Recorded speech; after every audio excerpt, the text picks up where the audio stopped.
पुचका खाएगी, आइसक्रीम खाएगी, bread roll भी तुझे पसंद है, लेकिन पढ़ाई करने का वक्त आए, होमवर्क करने का वक्त आए, बस बुखार आ जाता है। अरे आमी की बोका, रोज सुबह उठ के डेली तेरे लिए नाश्ता पकाऊं, टिफिन रेडी करूं, तुझे रेडी करूं। तुझे समझ में भी आ रहा है मैं क्या बोल रही हूँ, या मैं यूं ही अपना गला खराब कर रही हूँ?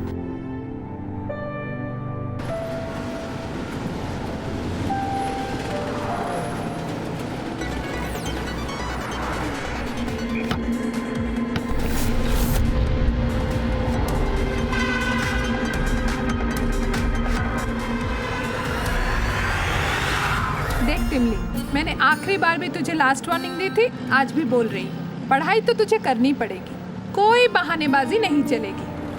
समझ में आई?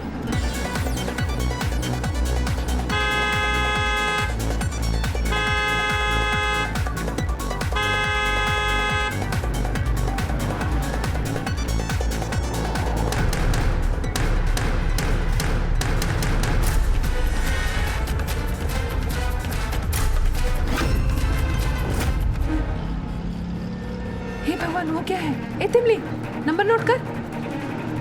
WB 38V2086। हाँ, एक मिनट।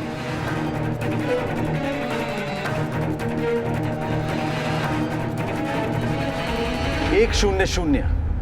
ये सिर्फ एक नंबर नहीं है, बल्कि आपके और हमारे हाथों में दिया गया एक ऐसा हथियार है जिसकी सहायता से हम सब मिलकर जुर्म के खिलाफ लड़ते हुए न सिर्फ अपनी सुरक्षा कर सकते हैं बल्कि दूसरों की भी। ये एक अधिकार भी है और एक कर्तव्य भी। कोलकाता की रहने वाली एक साधारण सी महिला पारुल को जब लगा कि कोई मुसीबत में है तो उसने 100 पर फोन करके पुलिस को ये जानकारी दी। लेकिन समस्या ये थी कि पुलिस को सिर्फ इतना पता था कि एक कार की डिक्की के अंदर फंसी हुई किसी लड़की को उनकी मदद की जरूरत है। लेकिन उन्हें यह नहीं पता था कि 1,41,00,000 की आबादी और 1,480 स्क्वायर किलोमीटर के एरिया में फैले हुए महानगर कोलकाता में वो लड़की कौन थी, कहां से आई थी और वो कौन लोग थे जिन्होंने उसे कार की डिक्की में बंद किया था और क्यों। क्या यह कोई साधारण अपहरण का मामला था या व्यक्तिगत रंजिश का नतीजा था, या फिर लहू से जुर्म की एक ऐसी हैरत अंगेज कहानी लिखी जा रही थी जिसका हर हिस्सा न केवल चौंका देने वाला था बल्कि जानलेवा भी। खबर मिलते ही पुलिस ने फौरन कार्रवाई शुरू कर दी और पारुल के बताए हुए रजिस्ट्रेशन नंबर के सहारे वो बहुत जल्द कार के मालिक के घर जा पहुंची।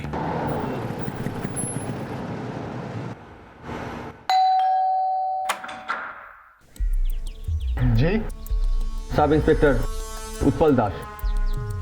शांतनु पाल आप ही है क्या? जी। व्हाइट कलर का कार WB 38V0286 आप ही का कार है? कोई बचाओ!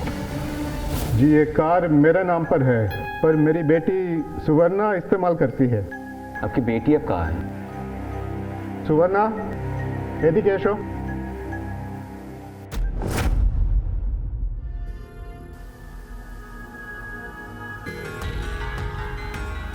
तुम्हारी कार किधर है? वो तो छीन के ले गए। छीन के ले गए? कौन? नहीं मालूम। आज सुबह जब मैं शांति निकेतन से कोलकाता की तरफ आ रही थी तब अचानक से एक गाड़ी मेरे पीछे से आई और मुझे ओवरटेक कर लिया और उसमें से कुछ गुंडे बाहर निकले। मैंने अपनी गाड़ी रिवर्स ले ली। पकड़! चल जल्दी कर गाड़ी चला जल्दी कर। रद्द नहीं हो रहा है गाड़ी। और मैं अंधाधुंध गाड़ी चलाते हुए जंगल में घुस गई। तभी अचानक मेरी गाड़ी का टायर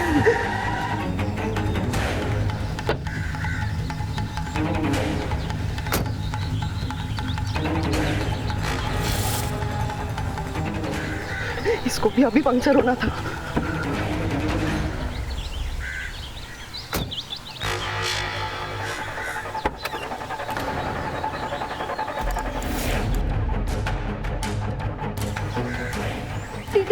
दीदी मुझे बचा लीजिए। दीदी मुझे बचा लो, उन लोगों ने मेरे पति को मार दिया है, अब मुझे भी मारना चाहते हैं। पर तुम हो कौन?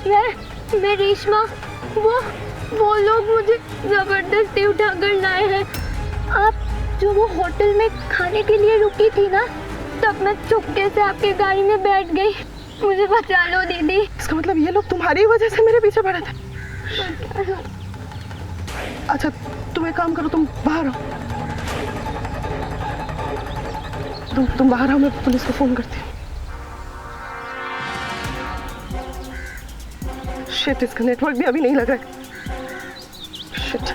अच्छा सुनो, तुम एक काम करो, तुम टायर चेंज करने में मेरी हेल्प करो।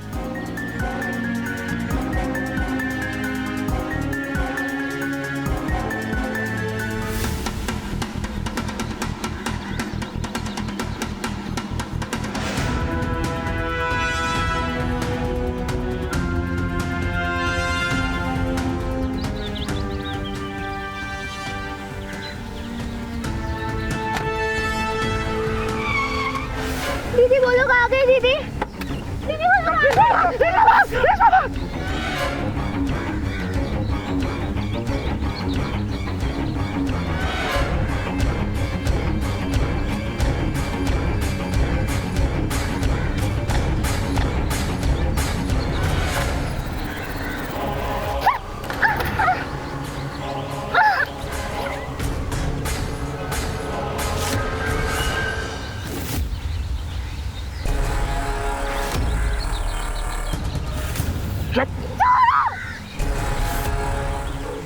इस गाड़ी की लड़की कहाँ है? मिली? तो वो कहाँ जाकर छिप गई है? सुन, हम दोनों ये गाड़ी लेकर निकलते हैं। उस साली को यहीं मरने दे। चल चल चल चल, निकल निकल।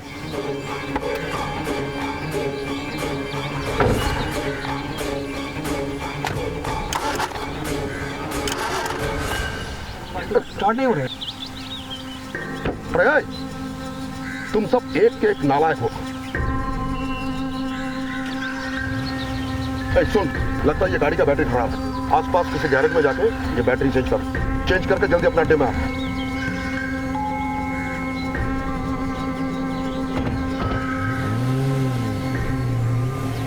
उसके बाद काफी देर तक मैं वहीं छिप के बैठी रही। फिर सड़क से आके बस पकड़ के तब कोलकाता पहुंची। उस गाड़ी का नंबर याद है? नहीं, नंबर कुछ याद नहीं है, लेकिन ग्रे कलर का एसयूवी था, इतना पक्का है। उनमें से किसी का नाम लेके पुकारा था?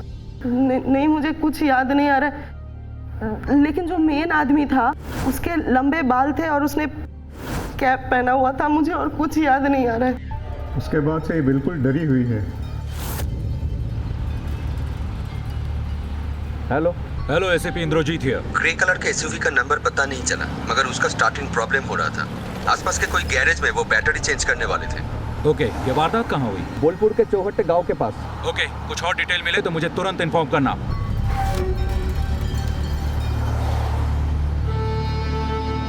माँ वो अच्छा आदमी है, नाम है उनका वहाँ पे।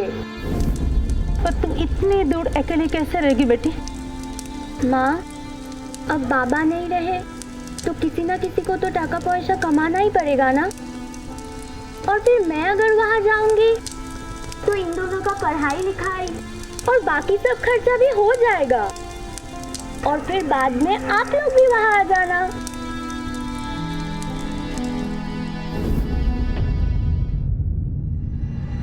इतनी कम उम्र में रेशमा पैसा कमाने के लिए कहां जाने की बात कर रही थी, और जो लड़की अपने भाई बहन के भविष्य को सजोने के लिए घर से निकली थी, वो उस कार की डिक्की में कैसे पहुंच गई? इन सभी सवालों का कोई जवाब नहीं था। कोलकाता पुलिस के पास सिर्फ एक सुराग था, और वो था कार का रजिस्ट्रेशन नंबर। जैसे जैसे वक्त बीतता जा रहा था, वैसे वैसे ये केस और पेचीदा होता जा रहा था। इस पेंट को गाड़ी से गिरा देती हूँ, कोई ना कोई तो जरूर देखेगा।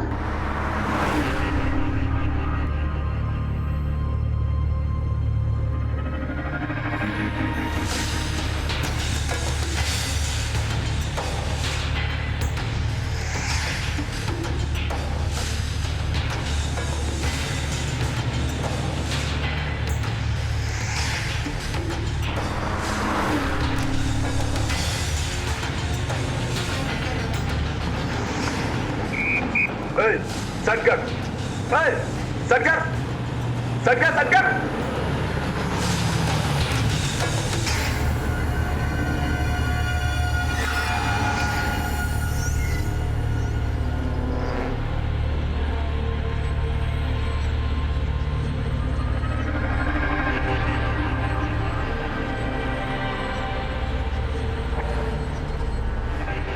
क्या रे डिक्की में क्या है?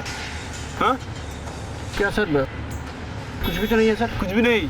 तू इतना सारा कलर पे फिर से गिर रहा है? हाँ उतर के देख, पूरा रास्ता खराब कर दे तूने। डिक्की खोल। सर जी मैं बोलता हूँ सर जी আপনি তো রাজ করবে না, আমি খুলছি। হ্যাঁ হ্যালো, হ্যাঁ স্যার বলুন। হ্যাঁ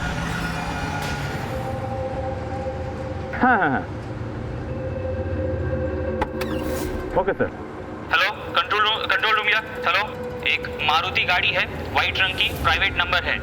द नंबर इज WB38V2086। इसको रोको, अगर कहीं भी दिखे तो। इसका बैकलाइट फूटा हुआ है, पॉसिबिलिटी ऑफ किडनैपिंग केस।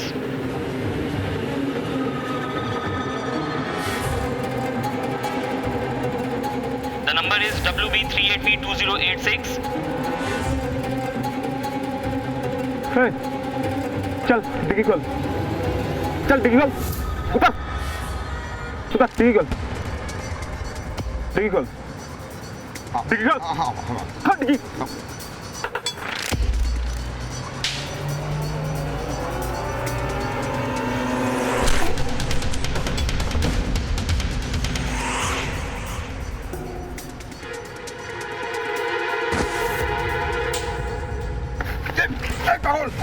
कागुल ये तूने क्या किया? पुलिस वाले को मार दिया? अरे ऐसे नहीं मारता तो हम दोनों मारे जाते। कैसे? अभी इसकी वॉकी में खबर आया था। वो कहाँ गया वॉकी? सारा कलकत्ता का पुलिस ढूंढ रहे हुए। रुक।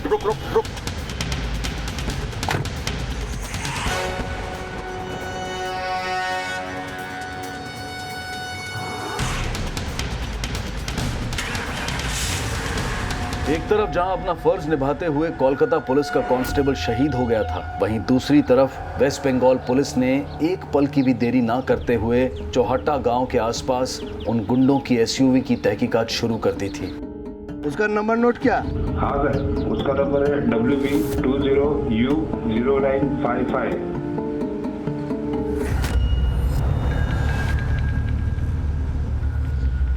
तो गाड़ी की चाबी शिल्पी को देके निकल जा। हम लोगों को थोड़ा लंबा चक्कर काट के आना पड़ रहा है। हाँ ठीक है। जब जरूरत होगी तो मैं तुझे कॉल कर लूंगा। ठीक है चल।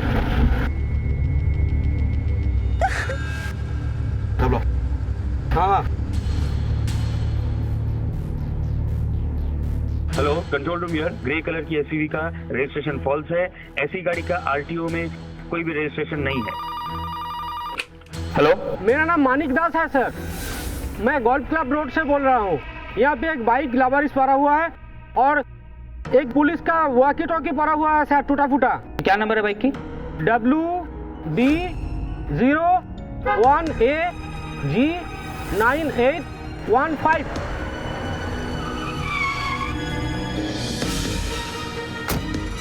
सर मैंने देखा था, वो लोग एक सादा कार में था और गाड़ी का पीछे का जो लाइट है ना वो फूटा हुआ था और उसी में से ना ये कलर गिरा था। आई थिंक कांस्टेबल ने इंफॉर्मेशन मिलने के बाद कार को रोका होगा, और ये भी हो सकता है कि वो खुद किसी प्रॉब्लम में हो।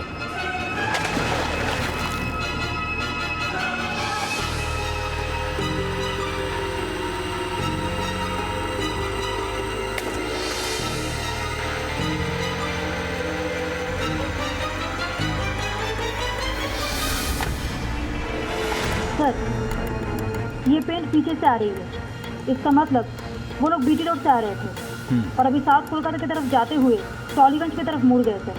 चलो हम लोगों को उस तरफ चल के देखना चाहिए। हाँ let's move. ACP Indrajit come online. Sir SUV का रजिस्ट्रेशन नंबर मिल गया है। नंबर नोट करो। The number is WB02309555।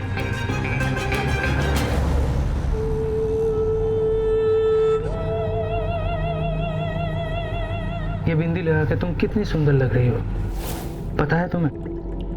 अब एक किस तो देना ही पड़ेगा।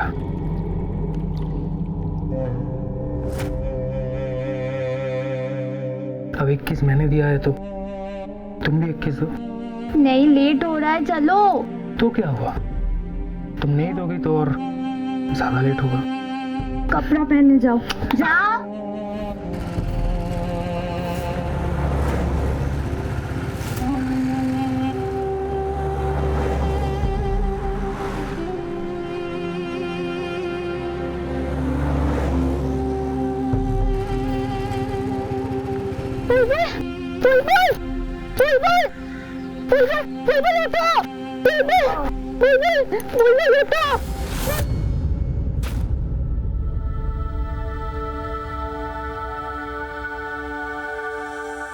बहुत हुआ, मैं हूं ना, संभाल लूंगी, देखती हूँ मैं। दीदी तुम्हें किसी कौन हो? इसको संभाल कर रख, छोड़ना नहीं। हम लोग एक जरूरी काम निपटा के आते हैं। छोड़ो नहीं इसको। चल कबला चल। इस गाड़ी को ठिकाना लगाना होगा। क्यों मार डाला उनको? है की बोलतीस तू? मार डाला उसको? हाँ, बुलबुल को मार डाला और मुझे जबरदस्ती ले आए और रास्ते में एक पुलिस वाले का भी जान ले लिया।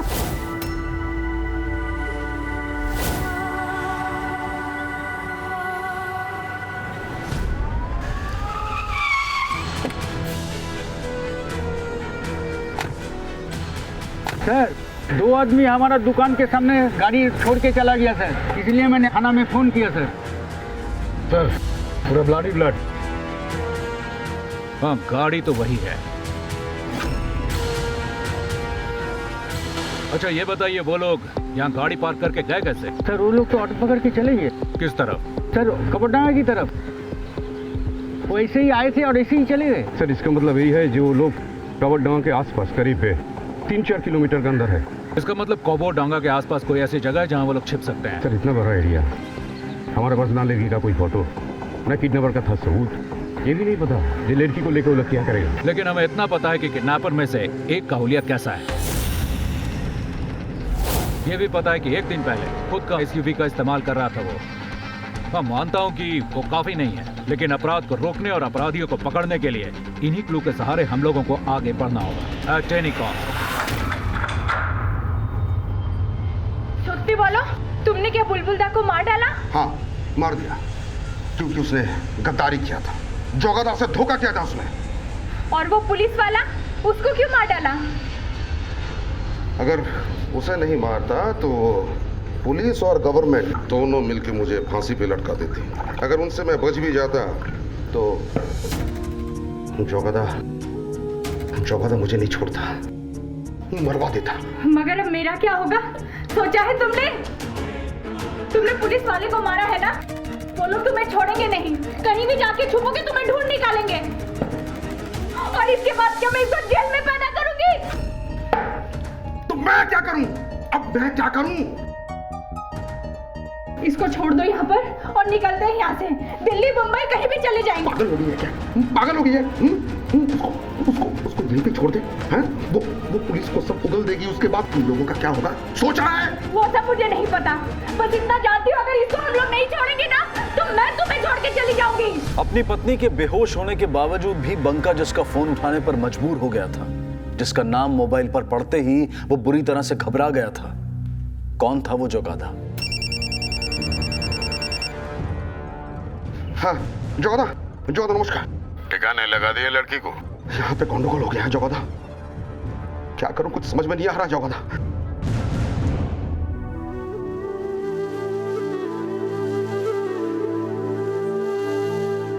मुझे कुछ समझ में नहीं आ रहा जोगादा, मैं क्या करूं मैं?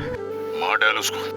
जोगादा ये आप क्या कह रहे हैं जोगादा? वो मेरी बीवी है जोगादा, उसके पेट में मेरा बच्चा है जोगादा मैं उसे कैसे मार दूं? अगर वो इस हाल में पुलिस के हाथ लग गई ना तो अपने बच्चे के लिए सब भग देगी। मेरी बात ध्यान से सुन, अगर तू जिंदा रहेगा ना तो दूसरा बीवी भी आ जाएंगे और बच्चे भी पैदा हो जाएंगे। और अगर तू फंस गया ना, मैं तुम दोनों को मरवा दूंगा। समझा मेरी बात?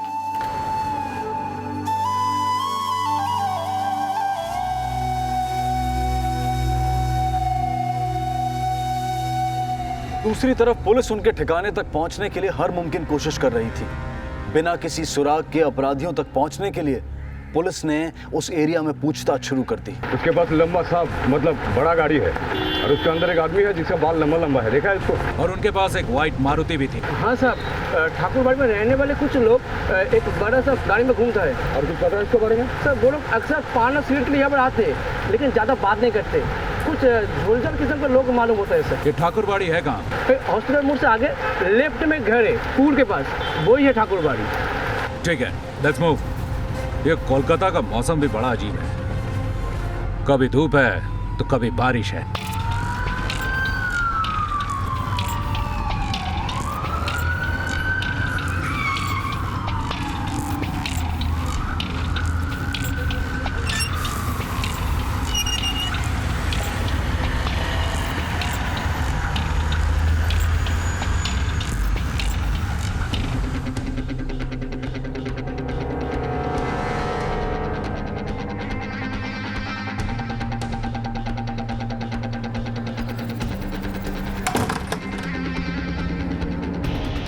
पूरे घर की अच्छे से तलाशी लो। हो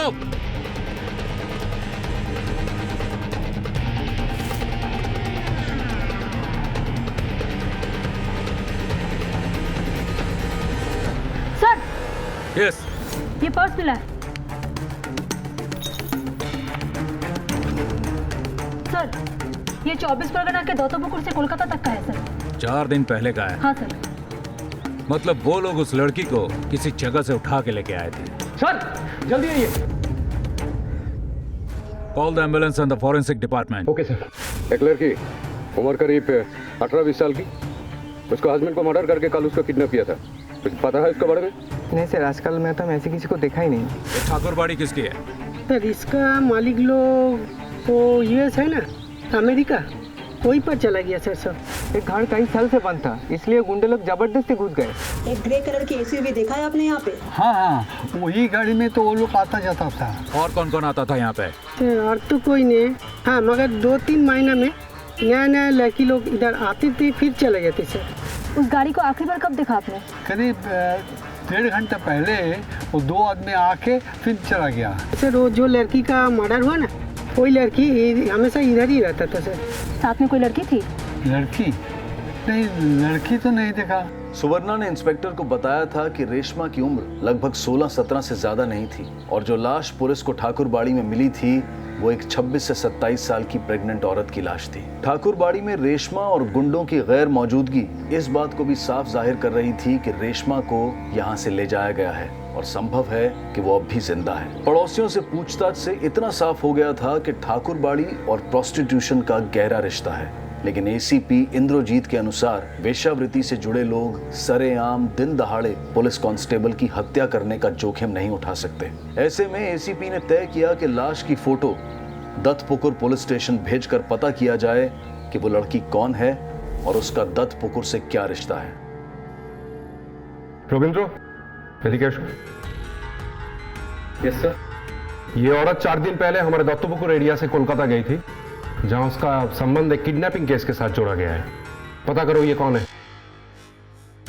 ये तो शिल्पी है, बंका की बीवी। बंका? जी। बंका कौन है? नोटोरियस है सर, मर्डर केस में अंदर हुआ था, पेरोल में बाहर होने के बाद से गायब है। चलो उसके घर चलते हैं। सर अगर शिल्पी नहीं होगी तो घर पर कोई नहीं होगा। यहाँ उसका उठना बैठना किसी के साथ तो होगा ना? उसका दोस्त बुलबुल चौधरी। बुलबुल चौधरी।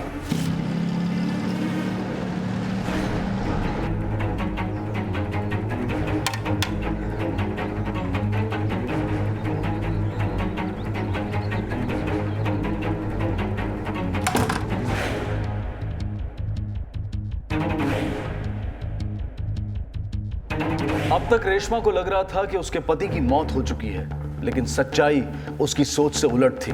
बुलबुल जिंदा था, पर अब सवाल यह उठ रहा था कि इतना सब कुछ हो जाने के बावजूद भी वो खामोश क्यों था। देख बुलबुल, एक भी झूठ बोलेगा ना तो बहुत फंसेगा। बंका, उसके बीवी का और तेरा सारा फोन रिकॉर्ड में चेक करूंगा तो सब सच सामने आ जाएगा। उसके बाद अगर तू एक भी सच बोलता है ना, कोई फायदा नहीं। तब तक तेरा बदन बहुत सूज चुका होगा रे। इसलिए फायदा इसी में है, अभी सच बोल। लेकिन सब आप लोग ये सब मुझसे क्यों पूछ रहे हैं? एक लड़की का कल अपहरण हुआ है, बोल क्या जानता है? सब मेरी बीवी है सब। ये फोटो किसका है? ये तो मेरी बीवी का फोटो है, अभी मायके गई है वो।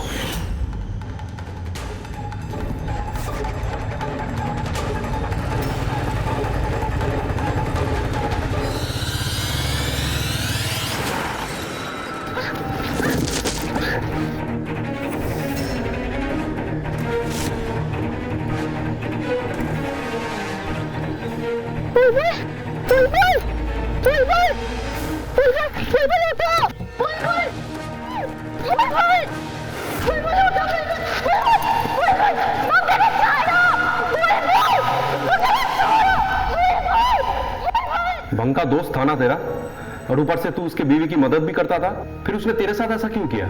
जब से हम दोनों ने वो जोगादा के लिए काम करना शुरू किया ना, तब से दोस्ती खत्म हो गई साहब। जोगादा?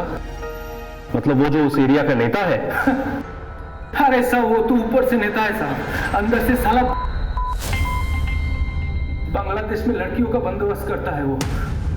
मैं उन लड़की लोग को लेके बिना वीजा और पासपोर्ट के यहाँ पे आता था, इच्छामती नदी पार करके, और वो जो बंका है ना, वो ही बेच देता था लड़की लोग को। लेकिन सब सच में जब से मैंने रेशमा को देखा, मैंने बस ठान लिया कि उसको बंका के साथ नहीं भेजना है। फिर हम दोनों ने शादी कर ली साहब। लेकिन वो बंका को जब पता चला, वो जाके उस जगादा को बोल दिया साहब, इसीलिए बुलाया था हम दोनों को मिलने के लिए। देख बुलबुल, जो चीज बाहर बेचने के लिए है ना, वो चीज अगर तू अपना पास रखना चाहता है तो उसका कीमत देना पड़ेगा। और तूने तो कोहिनूर डायमंड चुराया है। जोगादा आप मुझे थोड़ा वक्त दे दो जोगादा, मैं उसका पूरा कीमत आपको चुका दूंगा। उसके हिसाब तू मेरे को देंगे। जोगादा! लेकिन बंका को हिसाब देने का जल्दी था, इसलिए मुझे टाइम नहीं दिया। बंका का कोई नंबर है तेरे पास? क्या साहब, वो तो हर हफ्ता अपना मोबाइल नंबर सब चेंज कर देता है साहब। उसका नंबर मिलना बहुत मुश्किल है साहब, बहुत मुश्किल है। इस केस का सरकारी गवाह बनेगा। हेलो सर, मैं दत्तोपुकुर पुलिस स्टेशन से इंस्पेक्टर सुब्रतो बोल रहा हूँ। इस केस में एक जरूरी इंफॉर्मेशन हाथ लगी है, वो बताना था आपको।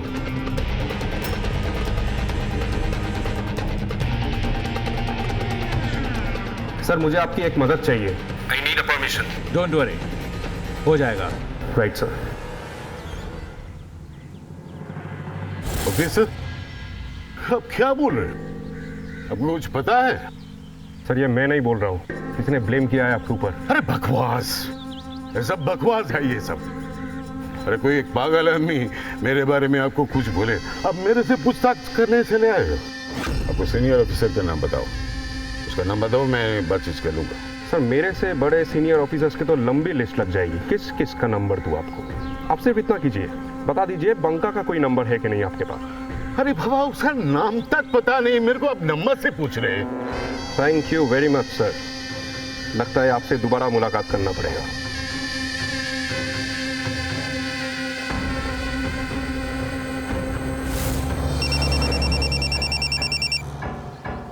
हेलो जोगादा, सुन, पुलिस उस लड़के के बारे में पूछने के लिए मेरे घर भी आए थे।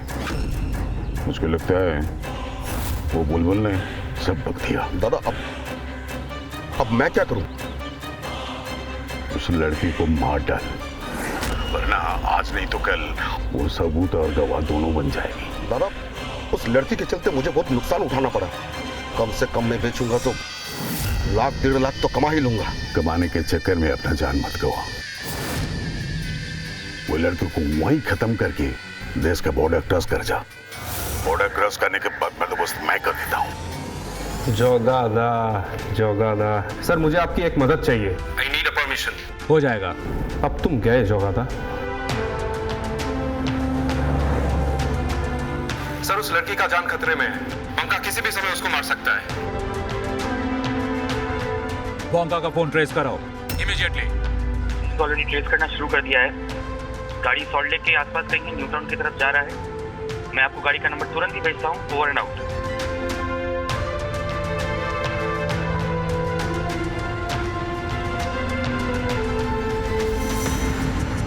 हाँ सर, हम आ गए सर। Okay sir.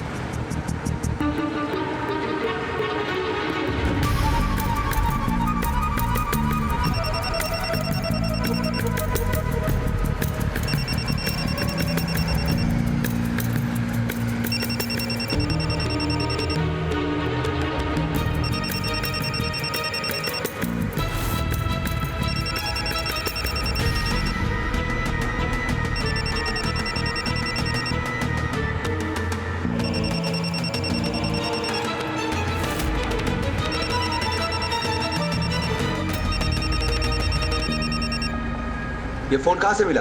कचरे के डिब्बे में। बंका तक पहुंचने का इकलौता जरिया उसका फोन नाकाम हो चुका था।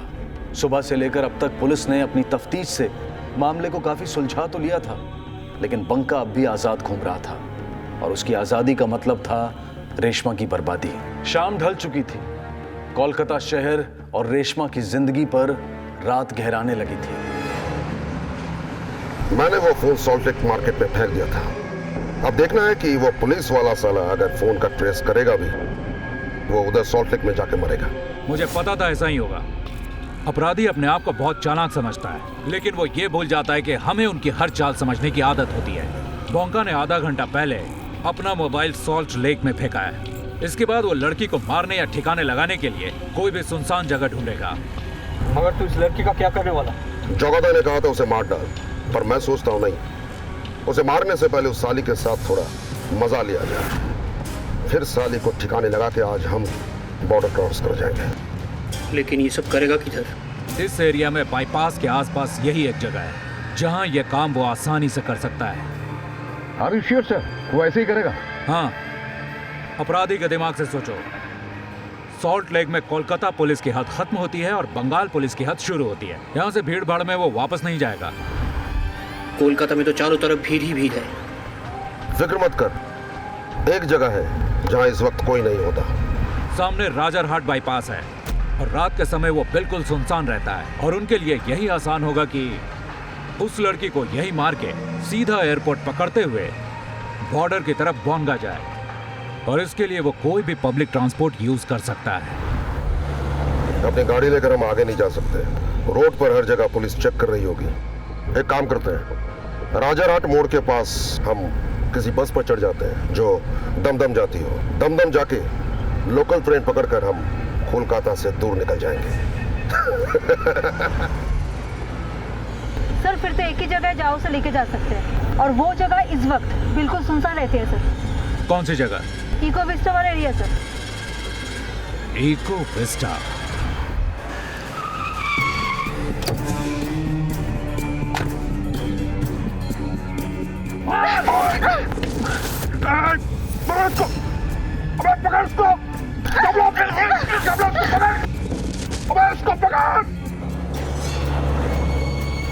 हम लोग इको विस्टा पहुंच रहे हैं। फौरन एक बैकअप टीम भेजो।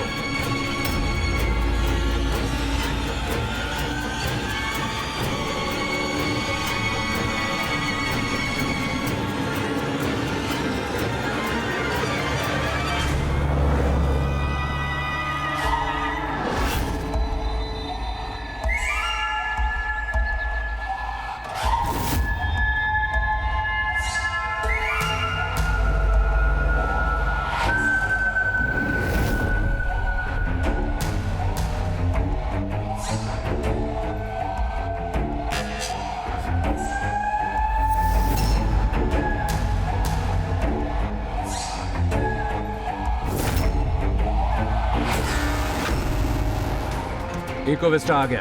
अभी लाइट बंद करो और थोड़ा धीरे चलाओ। सर आगे गाड़ी देखिए, डिक्की खुला है, कोई नहीं इसके अंदर।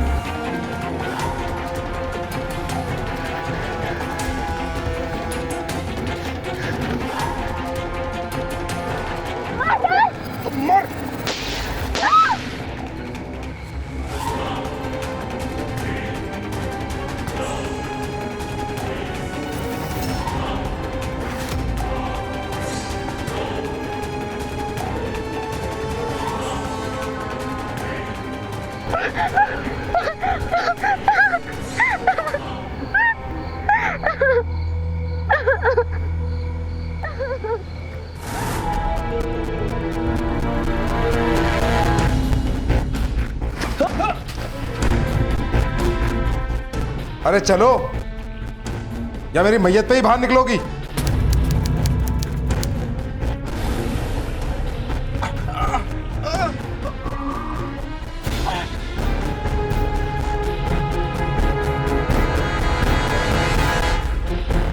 अरे चलो जल्दी।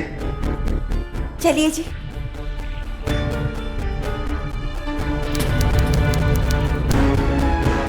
अरे कितना टाइम लगाते हो तैयार होने में? गलती इसकी है जी, मैं तो कब से तैयार हूँ। 20 मिनट से सूट सेलेक्ट कर रही है। मम्मी जी चलो अपनी पकड़ पकड़ बंद करो अभी, मुझे मरीज भी देखने होते हैं, तुम्हारी तरह बेला नहीं बैठा हूं मैं।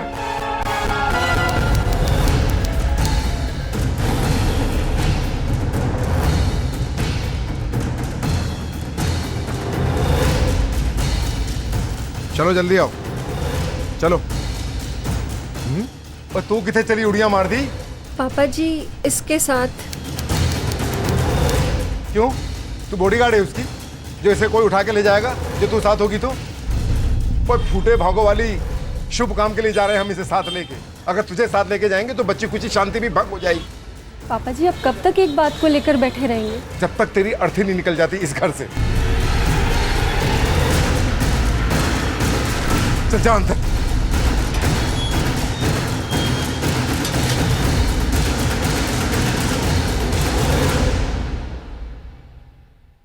गलती करना गलत होता है, लेकिन यह भी सच है कि गलतियां ही इंसान की सबसे बड़ी टीचर भी होती हैं। गलती के साथ एक और शब्द भी जुड़ा होता है और वो है माफी।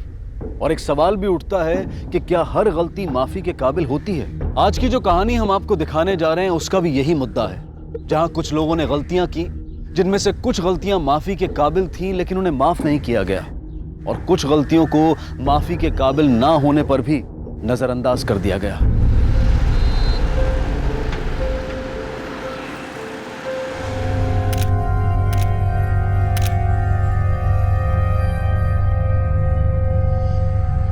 ओए, हाथ थोड़ा पीछे रख, बेटी है मेरी, पीछे रख हाथ थोड़ा। चल जल्दी कर। सर जी परेशान मत होइए, आपको जो फोटो अच्छी लगी उनमें से आप रख सकते हैं। चलो जल्दी। ओए, ओए गड्डी कितनी गई मेरी? और लगता है ले गए। हाँ? सब तेरी वजह से हुआ है। अगर देर नहीं करती ना तो मेरे को गाड़ी यहाँ सड़क पे पार्क नहीं करनी पड़ती। तुमको पता है कितना डैमेज करेंगे मेरी कार के साथ? सारा का सारा घर मेरी बर्बादी करने पे तुला हुआ है। और मुंह क्या देख रहे हो? जाओ रिक्शा लेके जाओ, मैं गाड़ी छोड़ा के लेकर आता हूँ। जाओ।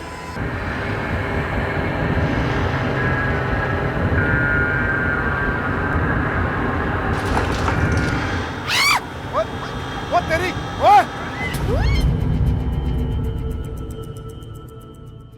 कौन खाएगा ये? कौन खाएगा? थोड़ा सा और। अच्छा पापा को फोन लगाएं?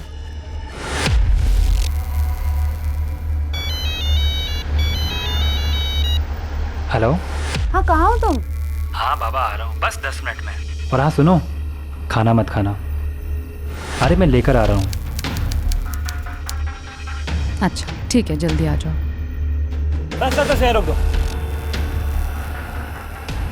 ये लो, थैंक यू। पापा आ रहे हैं। थोड़ा चुका लो गुड़िया। अरे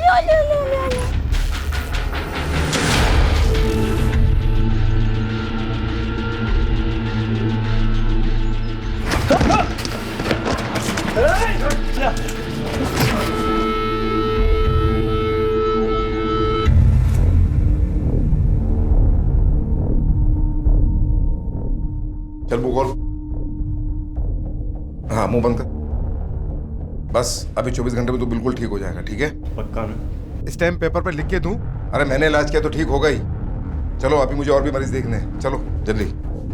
नेक्स्ट, बैठो। रेणुका, रेणुका।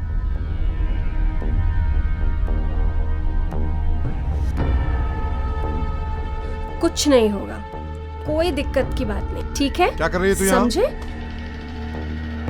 पापा जी वो बस पूछ रहा था कि मरीज को भड़का रही है? नहीं पापा जी। चुप कर। और तू यहाँ इलाज करवाने आया, टाइम पास करने आया? तेनू बता रहा दवा खत्म हो गई है, चल जा अंदर लेके आ दवा।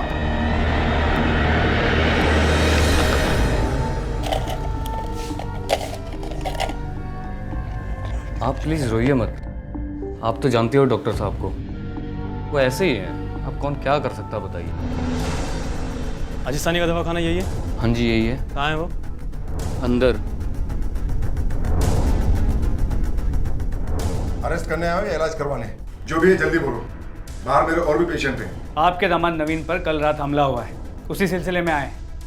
जिंदा है लेकिन उसकी हालत बहुत खराब है, सर पे गहरी चोट लगी। वही तो मैं सोचूं कि मेरे इतने अच्छे भाग का जो मुझे उसकी मौत की खबर सुनने को मिलती। मेरी एक बेटी तो विधवा है और दूसरी को विधवा देखने के लिए मेरी आंखें तरस गई। सर हम दोनों नवीन के दोस्त हैं और भाभी जी और नवीन की लव मैरिज हुई थी, वो भी भाग कर।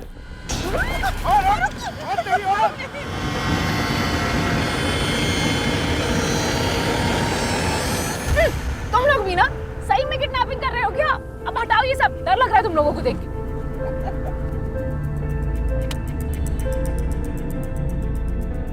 उसकी कोई खास वजह? उसका बाप ड्राइवर था मेरा और उसका वो पिल्ला नवीन मेरी बेटी को भगा के ले गया था। शादी के बाद नवीन के कहने पर हमने पापा जी, मम्मी जी और दीदी नजर नहीं आ रहे? बाहर गई है, मैंने भेजा है और इन्हें बुलाया है तेरे इस दूल्हे की खातिर करने के लिए।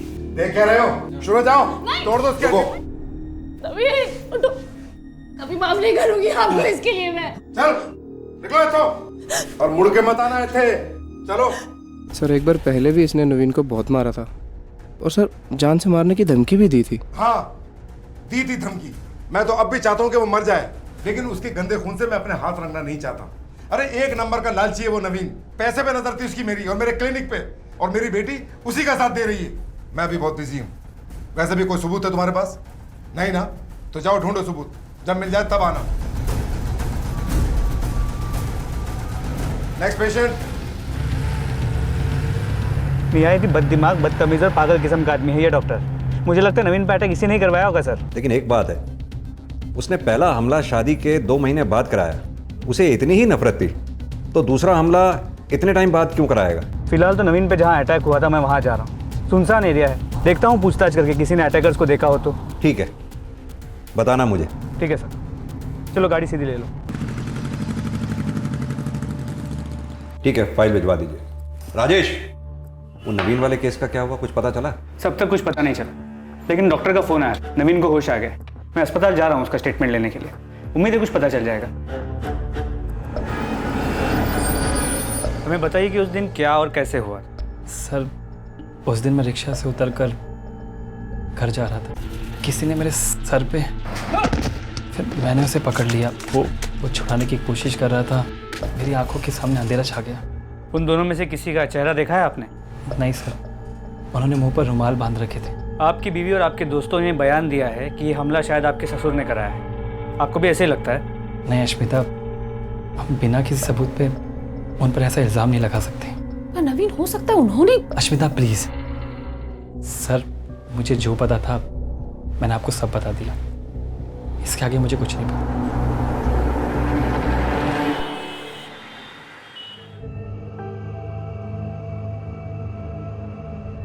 तुम यहाँ इतनी सुबह? छिप कर आई हूँ। नवीन जी के बारे में सुना तो रहा नहीं गया। कैसे हैं अब? क्या हुआ? हाँ? सर दर्द हो रहा है। मैं डॉक्टर को बुलाऊं? नहीं, तुम्हारी दी टेंशन से। बहुत नाटक करती हो तुम।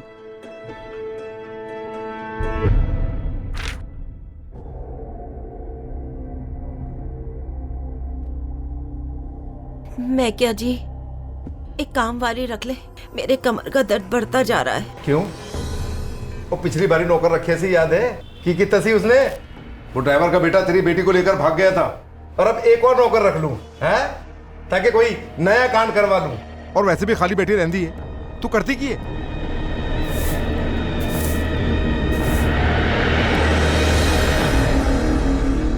कहाँ गई थी? बोल। पापा जी मैं मंदिर से। अच्छा, मंदिर गई थी? तो ला दे, ला प्रसाद दे मैनू। मंदिर गई थी ना, दे प्रसाद। की छुपा रही है? दिखा दिखा मैनू। मेरे मना करने के बावजूद तू उस भगोड़ी और उस ड्राइवर के बेटे से मिलने गई? कभी कभी तो मैनू लगता है कि ये दोनों मेरी सगी औलाद हैं भी कि नहीं। ये क्या कह रही जी आप? सही कह रहा हूँ। एक तो मुझे जेल भेजने पे तुली हुई है और दूसरी उसकी जाके पीठ ठोक रही है, मेरे घर से खाना लेकर उन्हें खिला रही है। खबरदार खबरदार, आज के बाद तो अगर तू उन दोनों से मिली तो वरना तेरा गला खुद दबा दूंगा मैं, समझी? चल जाए तो।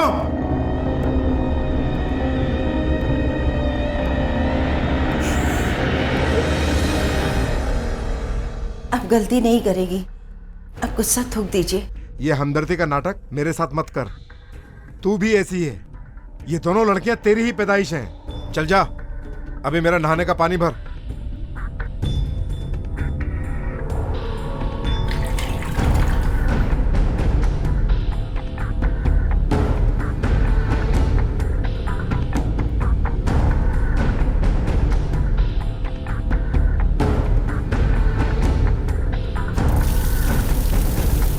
कभी कभी तो मैंने लगता है कि ये दोनों मेरी सगी औलाद है भी कि नहीं। तू भी ऐसी है। ये दोनों लड़कियां तेरी ही पैदाइश हैं।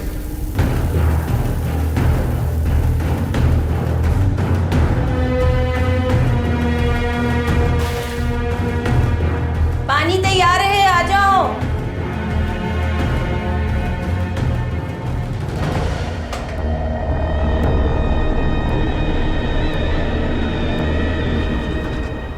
हाँ?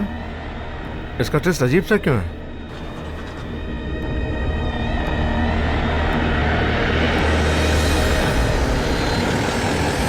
सुनिए जी, रेणुका कहीं भी नहीं दिख रही। पूरे घर में देख लिया, उसके कमरे में भी देख लिया।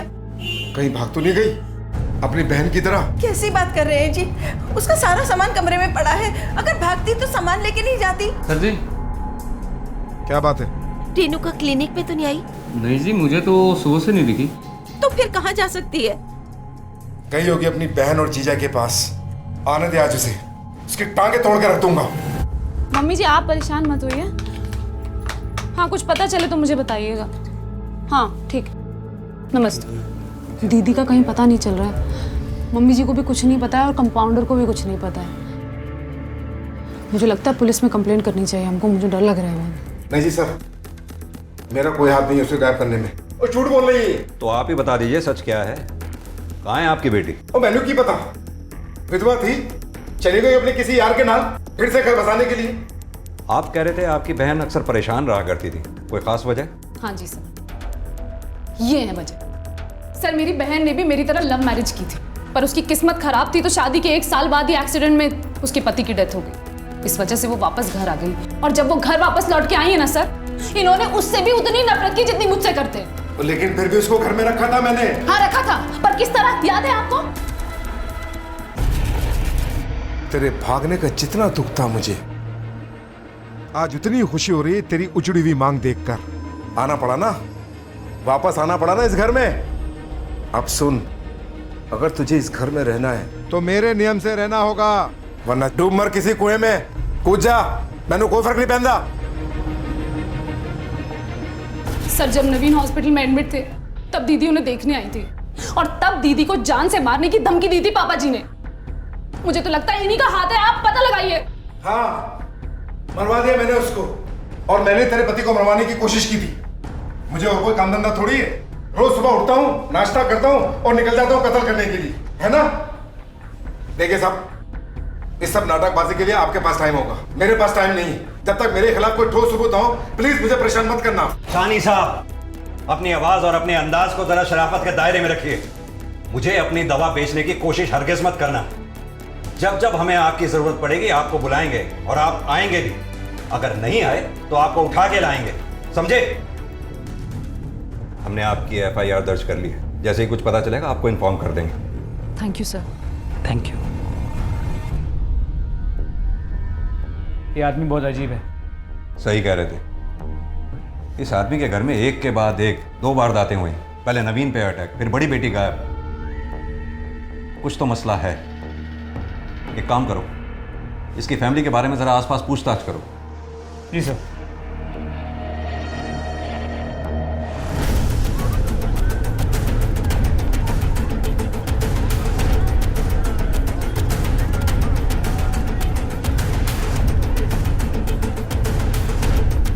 परेशान तो बहुत रहा करते थे वो। सानी साहब बड़ी बेइज्जती कर देते थे उनकी। अब कुछ दिन पहले की बात है। मुंह खोलो।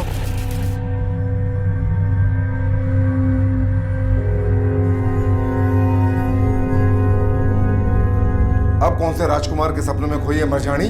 एक बार विधवा होकर तेरे अरमान ठंडे नहीं हुए? नहीं पापा जी, वो जिस तरह कपक कर रोटियां तोड़ती है ना, उसी तरह काम भी किया कर, वरना जा सकती है दरवाजा खुला है और जाके मर सकती है कहीं भी।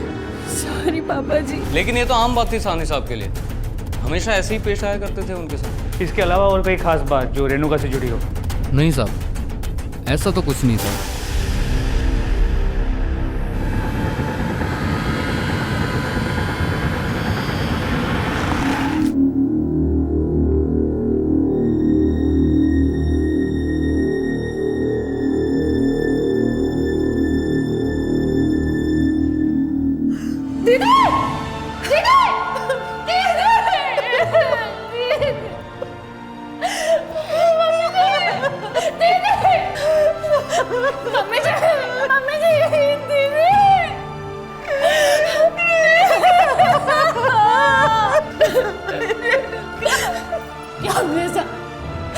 अब आपके कलेजे को टटक मिल गई। आपने मारा ना दीदी को, आपकी बेटी ने किया है। नवीन पर जानलेवा हमला होने के बाद पहले रेणुका का अचानक गायब हो जाना और अब उसकी लाश मिलना, साफ था कि साहनी परिवार के साथ सब कुछ ठीक नहीं था। क्या ये इस परिवार के किसी दुश्मन का काम था? और अगर हां, तो कौन था वो? कोई गैर या फिर कोई अपना? नवीन की पत्नी अश्मिता खुलेआम घर के मुखिया और अपने पिता अजीत साहनी को इन घटनाओं का जिम्मेदार बता रही थी। लेकिन क्या इसकी वजह अपने पिता से उसकी नाराजगी थी या फिर वाकई में अजीत साहनी ही अपने परिवार के सदस्यों के साथ हुए इन हादसों का जिम्मेदार था? ये रिकॉर्ड रूम में जमा करा दो। सर, रेणुका की पोस्टमार्टम रिपोर्ट, बॉडी में सेडेटिव के ट्रेसेस मिले हैं। हादसे से पहले उसने दवा ली थी। लेकिन हमारे पास तो कोई ऐसी इंफॉर्मेशन नहीं है कि वो सेडेटिव्स लेती थी। सर, इतना तो हम जानते हैं कि वो अपने पिता से परेशान थी। फ्रस्ट्रेशन में उसने जान देने के बारे में सोची हो। हिम्मत ना जुटा पाई तो दवा लेके गाड़ी के सामने कूद गई। उसके पास से कोई सुसाइड नोट मिला? सर, ये रेणुका का फोन है जो हमें इसके रूम से मिला है। सर, इस फोन से एक नंबर पे काफी कॉल्स किए गए हैं। किसका नंबर है? सर, इसका नंबर है ये। बुलाओ उसे। Okay sir. जी हाँ सर, मैं रेणुका से बातें किया करता था और हम लोग कई बार बाहर भी मिले थे। वो अकेली थी और पापा जी के रवैये के चलते काफ़ी परेशान रहा करती थी। उन्हें संभालने के लिए मैं... तुम्हारी वाइफ को मालूम है तुम्हारी ये सो कॉल्ड संभालने वाली मुलाकातों के बारे में? जी नहीं सर, वो अपनी फैमिली को लेकर पहले से काफ़ी परेशान रहा करती है, तो इसलिए मैंने उसे कुछ भी नहीं बताया। हो सकता है रेणुका और तुम्हारे बीच में अफेयर रहा हो। उसने इस बेनाम रिश्ते को नाम देने की बात की हो और तुमने मना कर दिया हो। इसके चलते उसने सुसाइड कर लिया हो। सर, ऐसा कुछ भी नहीं था। हमारे बीच में ऐसा कोई भी रिश्ता नहीं था। मैं अपनी बच्ची की कसम खाकर कहता हूँ, आप मेरा यकीन कीजिए। अगर मुझे तुम्हारी कहानी पर यकीन करने की कोई वजह दिखाई दी तो ठीक, वरना मैं तुम्हें फिर बुलाऊंगा। अभी तुम जा सकते हो। जी सर।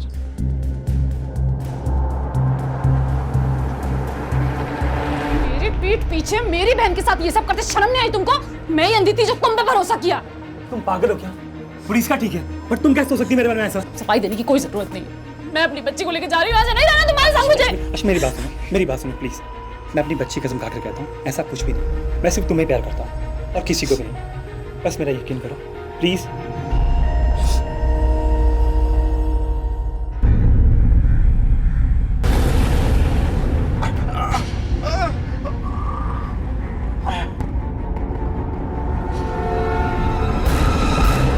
पहले नवीन पे अटैक हुआ, फिर रेणुका ने सुसाइड किया और अब आपके फादर गायब हैं। आखिर चल क्या रहा है आपकी फैमिली में? हर रोज की तरह सुबह 10 बजे नाश्ता करके क्लिनिक के लिए निकले थे।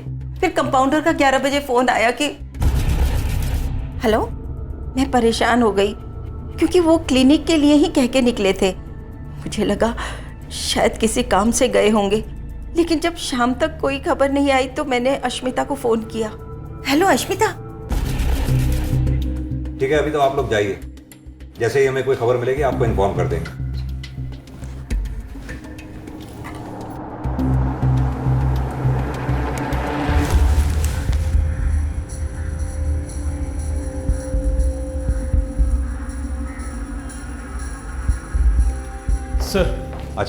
अभी रखता हूँ। हाँ बोलो। सर कंट्रोल रूम से मालूम चला है कि रामलीला मैदान में एक लाश मिली है। चलो।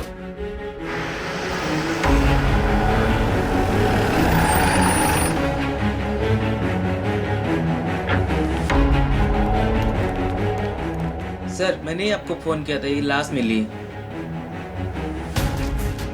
ये तो अजीत सानी है। एक काम करो, आसपास देखो जरा, कुछ मिलता है क्या? हर्ष, एम्बुलेंस को कॉल करो, बॉडी को पोस्टमार्टम के लिए भेजना। आप लोगों में से किसी ने देखा इसे कोई डाल के गया हो या कुछ? सर उनकी गाड़ी गार्डन में पीछे खड़ी है। हर्ष आओ जरा।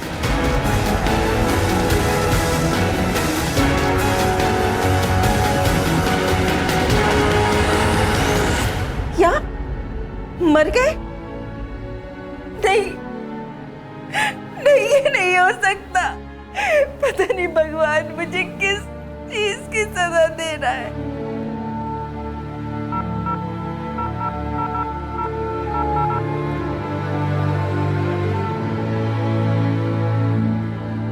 हेलो मिसेस शर्मा, आपके यहाँ वो काम वाली बाई आती है ना, उसे जरा प्लीज भेज दो।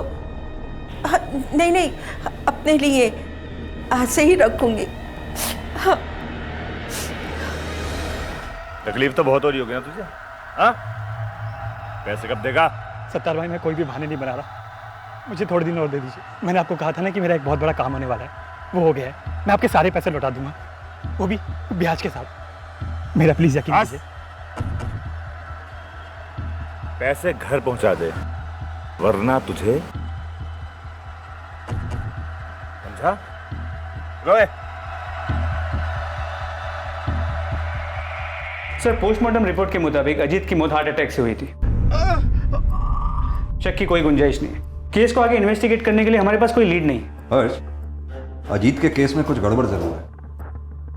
अजीत मेडिसिन की फील्ड से था, भले ही उसके पास डॉक्टर की डिग्री नहीं थी, लेकिन उसके पास नॉलेज थी। फिर वो हार्ट अटैक के साइंस को कैसे मिस कर सकता था?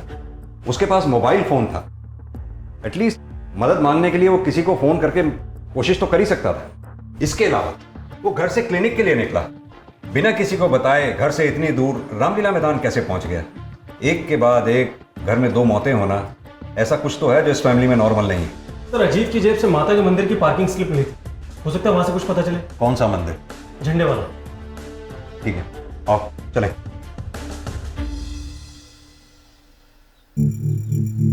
पंडित जी इसे पहचानते हैं आप?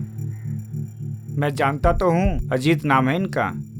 पिछले कुछ दिनों से इनका आना जाना है यहाँ। आपकी आखिरी बार बात कब हुई थी इनसे? आखिरी बार जब वो रो रहे थे।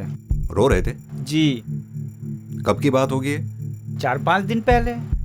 भगवान की मर्जी के बगैर इस दुनिया में पत्ता भी नहीं हिल सकता। जो आपके बेटी के साथ हुआ है, इसमें भी शायद उसकी कोई मर्जी होगी, और इसमें आपका कसूर कहाँ है? नहीं पंडित जी, सारा दोष मेरा है। बरसों पहले मेरे से एक पाप हो गया था, जिसका शराप मैनू लगा है। शायद इसीलिए मेरे साथ ये सब हो रहा है। व्यर्थ चिंता मत करो, सब ठीक हो जाएगा।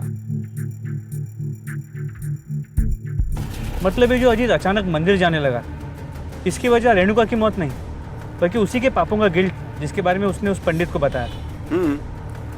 क्योंकि जिस दिन उसकी मौत हुई उस दिन भी वो मंदिर गया था। क्या टाइम बताया था पुजारी जी ने? सर 10:30। 10:30। मंदिर से मैदान की दूरी है 45 मिनट, और अजीत की मौत का समय है 11 बजे। इसका मतलब उसकी मौत ना तो मंदिर में हुई है ना मैदान में।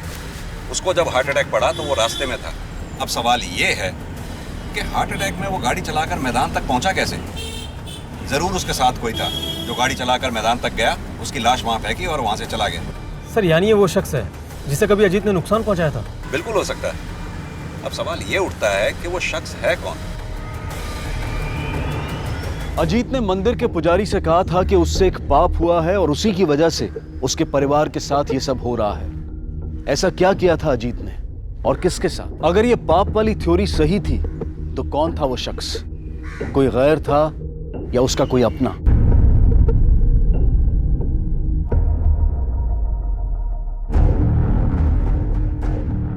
अच्छे से साफ कर रही है ना? हाँ। एक भी निशान नहीं छूटना चाहिए, चमकना चाहिए। बिल्कुल चमकेगा। और सुन, ये जाले जो दिख रहे हैं ना, इनको भी साफ कर दियो। कर दूंगी।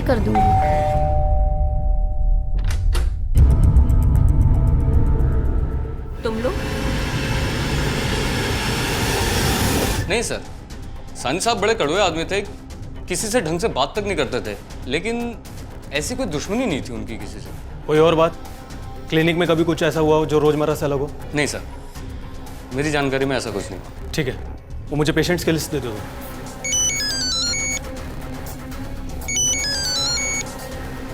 हाँ सर।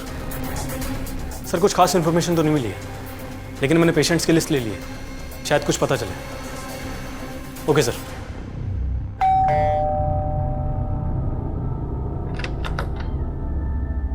मैडम, ये सरला जी का कुरियर है।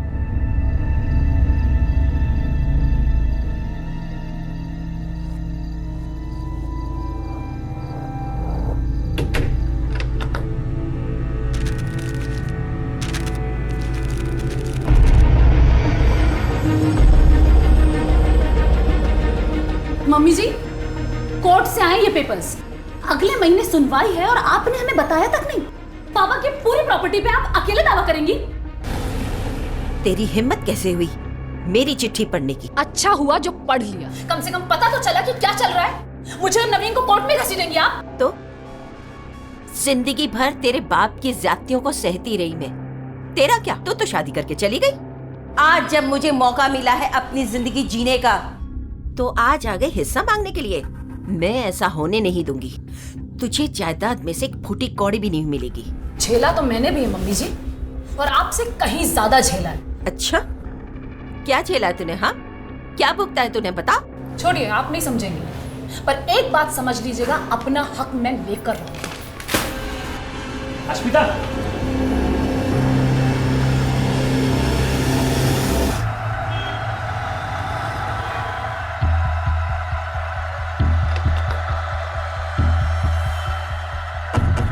हाँ भाई बस मुझे थोड़ा और टाइम दे दो।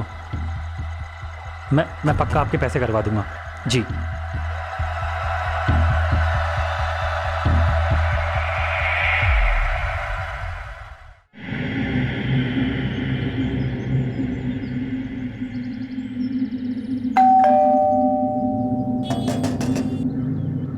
मैडम जी, दरवाजा खोलो। दरवाजा खुला है।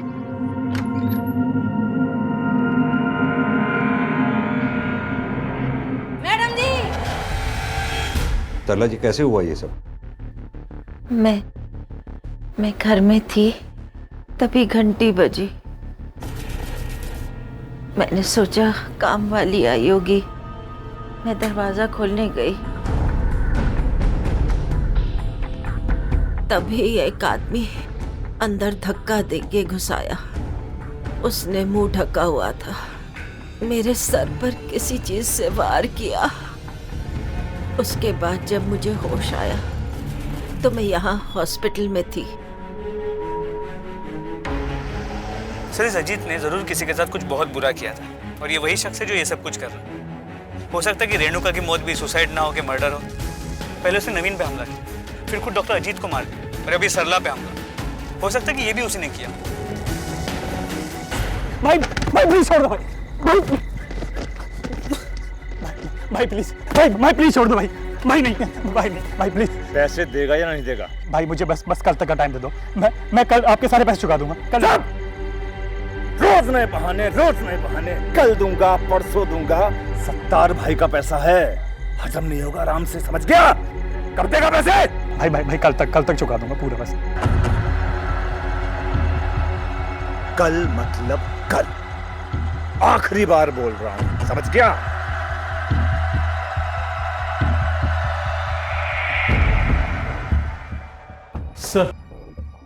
सर अजीत का एक पेशेंट मिला है, उसके पास में कुछ खास इन्फॉर्मेशन है।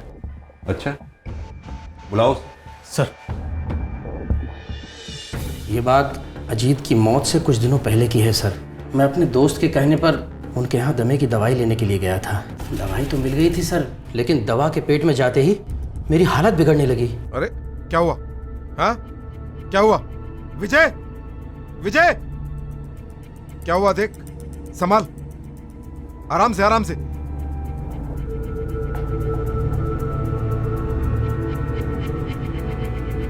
कुछ मिलाया था इसमें क्या? मैंने कुछ नहीं मिलाया। संभाल इसे, संभाल। अरे इसे कुछ हो गया तो हम लोग मुसीबत में पड़ जाएंगे, समझा? वो और उनका कंपाउंडर दोनों मुझे उठाकर अपने एक जानने वाले डॉक्टर के पास ले गए और डॉक्टर ने जांच के बाद बताया कि दवाई प्रॉपरली बनाई नहीं गई थी, कंपोजिशन में कुछ तो गड़बड़ था सर। आप यकीन के साथ कह सकते हैं कि उस दिन कंपाउंडर भी साथ था आपके? जी सर, वो दोनों ही मुझे साथ लेकर गए थे। हमसे झूठ बोला तूने, हमसे झूठ बोला तूने। मार क्यों रहे हो साहब? झूठ क्यों बोला तूने? साहब मैंने आपको कोई झूठ नहीं बोला है। झूठ नहीं बोला तो सच भी नहीं बताया तूने। क्यों नहीं हमें बताया तूने कि एक बार दवा का कंपोजिशन गलत हो गया था, पेशेंट को हॉस्पिटल भर्ती कराना पड़ा, उसकी जान जाते जाते बची थी। तूने की थी ना वो गड़बड़, इसलिए हमारे बार बार पूछने पर भी तूने हमें नहीं बताया। बोल, किसके कहने पर किया था तूने और क्यों? बोल। सरला के कहने पे। सरला के कहने पर? सरला और मेरे बीच में संबंध थे। सानी साहब के साथ वो नरक जैसी जिंदगी बिता रही थी, इसलिए हम करीब आ गए। उसने मुझे दवा के कंपोजिशन में गड़बड़ करने को कहा। इससे सारा इल्ज़ाम सानी साहब के ऊपर आ जाता और उन्हें जेल हो जाती और उनका सारा पैसा हमें मिल जाता। सानी साहब को मिलावट का तुरंत पता चल गया था और उन्होंने सारी की सारी दवा फिकवा दी थी। इस तरह हमारा सारा प्लान चौपट हो गया था, जिसे तूने बाद में पूरा किया अजीत सानी को मारकर। लेकिन रेणुका को क्यों मारा तूने? साहब मैं सच कह रहा हूँ, मैं कुछ भी नहीं जानता हूँ इस बारे में। लेकिन क्या?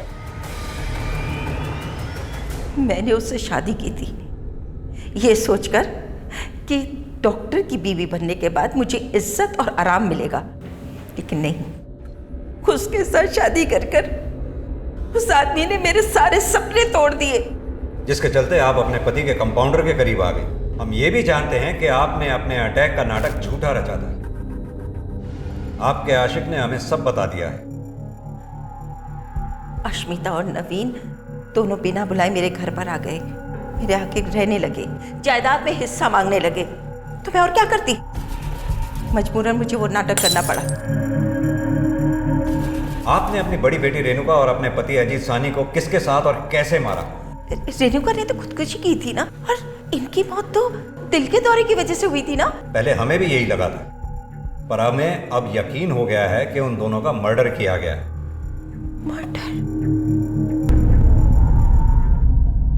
ये सरला की इंटेरोगेशन से कुछ हाथ नहीं लगा? कॉल रिकॉर्ड से भी कुछ नहीं मिला। सर,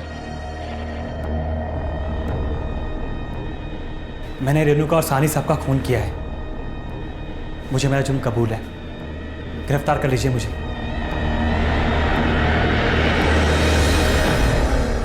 ये बताओ, ये कन्फेशन सडनली क्यों? मैंने मार्केट से कई लोगों से पैसा उठाया था ब्याज पे, और मैं उसे चुका नहीं पा रहा था। कर्जदारों ने जीना मुश्किल कर रखा था मेरा। उन्हीं में से किसी ये बात मैंने आपसे और मेरी पूरी फैमिली से छुपाई, क्योंकि मैं नहीं चाहता था कि अश्मिता के पापा को एक और मौका मिले इसे टोकने का। साहनी साहब के पास बहुत पैसे थे, अगर उन्हें कुछ हो जाता तो अश्मिता को जायदाद में हिस्सा मिलता और उससे मेरी सारी प्रॉब्लम खत्म हो जाती। इसीलिए मैंने उन्हें मारने का फैसला किया, लेकिन उन्हें रास्ते में ही हार्ट अटैक आ गया। लेकिन तुमने रेणुका को क्यों मारा? सर, वो बहुत सीरियस हो गई थी मेरे और अपने रिश्ते को लेकर, और मेरे पीछे पड़ गई थी कि मैं अश्मिता को छोड़कर उससे शादी कर लूँ। मुझे ब्लैकमेल कर रही थी कि अगर मैंने उसकी बात नहीं मानी तो वो अश्मिता को सब कुछ बता देगी। तो मैंने उसे मैसेज करके मिलने बुला लिया जेठाला के पास। नवीन, अश्मिता कहाँ है? रेणुका, वो अश्मिता। अच्छा, जिस दवाई से तुमने रेणुका को बेहोश किया था उसका क्या नाम था? सर, वो दवाई, उसका मुझे नाम याद नहीं है। अच्छा, ये बताओ तुमने अजीत को कहाँ मारा था और कितने बजे? पार्क की तरफ, लगभग एक बजे।